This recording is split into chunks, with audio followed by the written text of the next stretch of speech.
streets in major cities in Nigeria were occupied for days in October 2020 as Nigerians, mostly youths, protested police brutality under the banner Endsars. The notorious police unit, Special Anti-Robbery Squad, SARS, which was formed in 1992 in response to rising cases of armed robbery, had over the time transformed to a killer squad that engaged in all manner of evil activities. They acted without supervision and accountability. What, however, triggered the protest, which was both spontaneous and widespread, catching the authorities off guard, is what many do not easily recall. On the 3rd of October 2020, a video went viral showing plainclothes police officers resembling the SARS operatives molesting a young man somewhere in Delta State. The jaw-dropping moment in the video was when they shot the victim. Like wildfire, resentment and condemnation spread from one end of the country to another.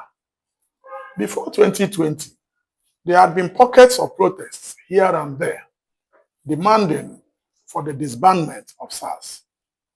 But this 2020 October day was an appointment with destiny in a manner of speaking. Youths occupied the roads and demanded an end to SARS. The government was rattled and negotiations with the protest leaders ensued. The protest turned violent on the 20th when the government sent armed soldiers to shoot peaceful protesters in Lagos. At the end, SARS was disbanded and state government set up panels of inquiries to look at the complaints. Many of these panels made recommendations, even where the police authorities lived in denial. 5 years after Endsars, did the protest lead to the sanitization of the police? Did the protest achieve an end to police brutalization? What changed 5 years on? These are the queries that provide a platform for our intervention in this context. One of the early signs that showed that the government resisted change was when SARS was disbanded and another unit called SWAT was formed. Many Nigerians complained that the former SARS operatives were transferred to SWAT. While it is true that immediately after the protest, caution was exercised by the police in investigation and other activities. But just like it is with a dog and physics eating, which are inseparable, it wasn't long before the police got back to their old ways. Reports abound of the gross abuses carried out by various police teams and units. Some of them operate like armed robbers and engage in kidnapping, torture, extortion, and extrajudicial killings. They are at the behest of the highest bidder. Special teams range from SWAT and IG/CP Special Squad to tactical units.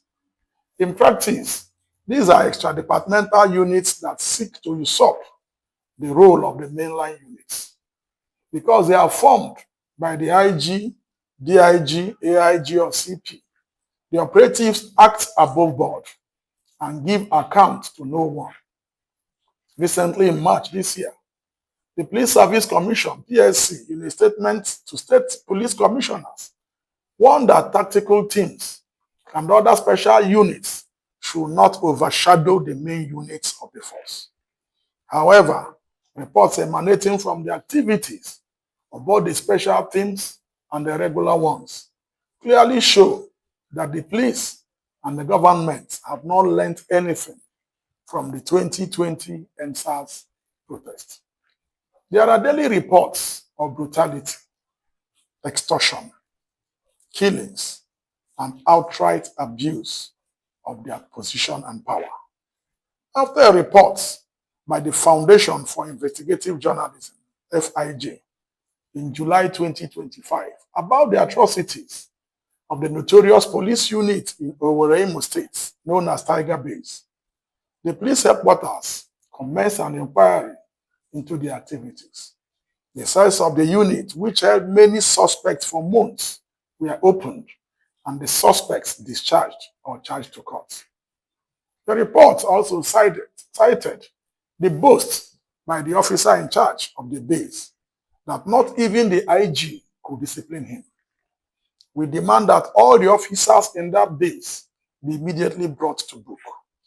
It doesn't solve anything for the cells to be emptied and the operatives transferred to other places to continue with their evil activities. Beyond the Tiger base, other such units which exist and act in defiance of the law should be closed down. The onus is on the police authorities to act quickly now and prevent another Endsars protest. It is often said that those who fail to learn from history eventually become victims of it. IG of Police, it's now over to you. Our socials and Zarefat 8 are available and you can follow us. You can also like, comment, and share. I am Ben Abraham, and this is Criminal Justice Focus. Thank you.